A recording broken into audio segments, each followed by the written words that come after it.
The 20th of May 2024, you're very welcome back. I'm just checking out the electrics and polishing up the electrics on the tractor because I'm going away for the weekend to a wedding, but when I'm back on Monday, we'll be getting into the silage proper and I have to have everything ready. So anyway, this morning on the RTE radio, that's the Irish National Broadcaster, they admitted that the electric car thing is finished in Germany. They admitted it's finished in Germany. The German government had to withdraw the subsidies for them because their cash stopped. Their industry is gone because of their green energy stupidity, and they're pushing money into Ukraine, and they have absolutely nothing left. The government there is in trouble in the elections, didn't do well in the EU elections. And so the electric car racket is more or less dead on its feet in Germany. And that's as I predicted. Meanwhile, the Chinese thought that they would capitalise on this green madness, and they had millions of electric cars ready to shove into America and Germany right now to flood the market. Because all they were hearing from the governments of both places was they're great, they're the future. Now America has clamped 100% tariff on the electric cars from China, and Europe has clamped a 25% tariff on electric cars from China. This is the crowd that was waxing lyrical and singing the praises of all these. The more we could get, the better.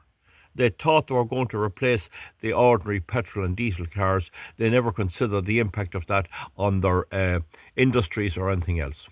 It's not electorally. The voters are not buying it, more or less. And it's the same in Ireland in the recent elections, where the Green number of councillors was slashed in half, down to 23.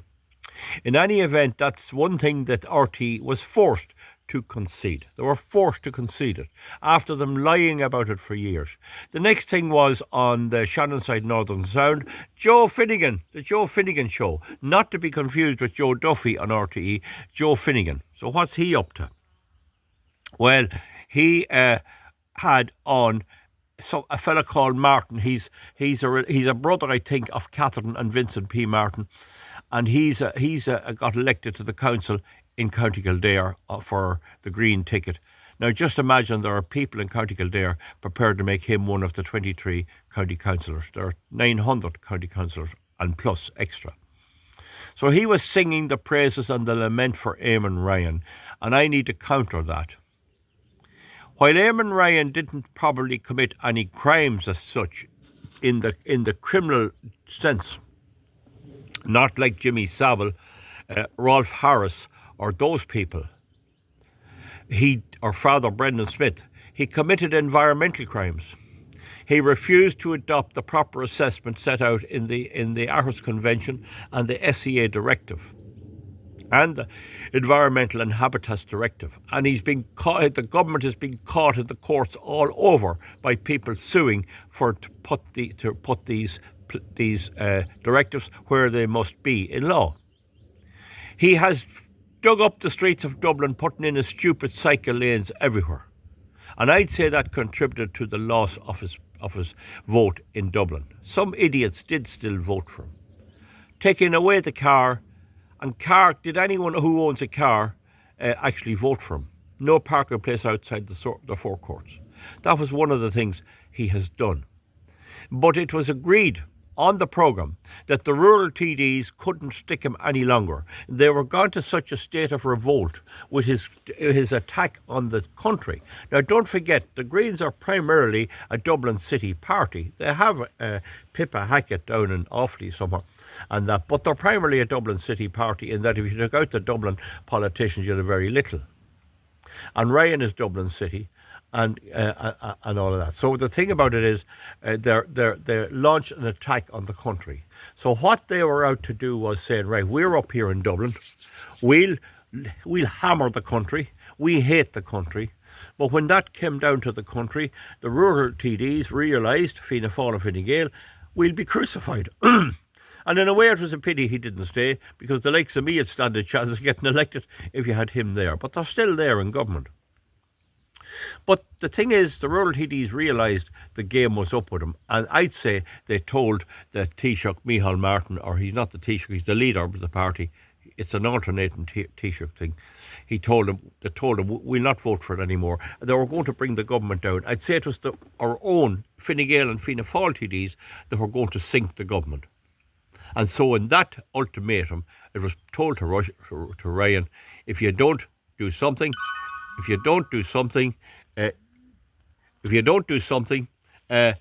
you'll not be in power anyway. There'll be an election in 2 months, in 2 weeks, called. And I'd say in that situation, he had to step down. But you want to hear that Joe Finnegan. He's a green, left-wing, extreme cultural Marxist, extreme mass migration, extreme anti-farming, and has said himself he hated cutting turf and he wouldn't care if there never was a sod of turf left. The article did admit that the taking away of the fires out of homes was going to hit the country vote. You couldn't sit at the fire. There's stopped chimneys going on new houses. All of this is now causing a revolt all over the world. In America, where Trump is looking good, in Europe, where the right wing, as they call them, are taking a lot of votes, and where Macron had to call an election in France for the Parliament, and Ireland is coming along. Now you have Farage on the rampage in England, and he probably destroy Rishi Sunak's party. Any event, what I want to say is this. Ryan said that somebody attacked his father online. I don't know whether they did or not. I don't agree that a relative of someone should take the stick for them. His father is responsible for him being in this world. That has to be said. And that's a pity. But I wouldn't agree with any more than that. It's Ryan himself that we must not let be put to bed. His legacy must never be forgotten. I and many other people will never ever forgive how that fella managed to wheedle his way into power with a Dublin vote and attack the country in the way he did. We got to reverse every single thing he did. And I honestly believe we can do that.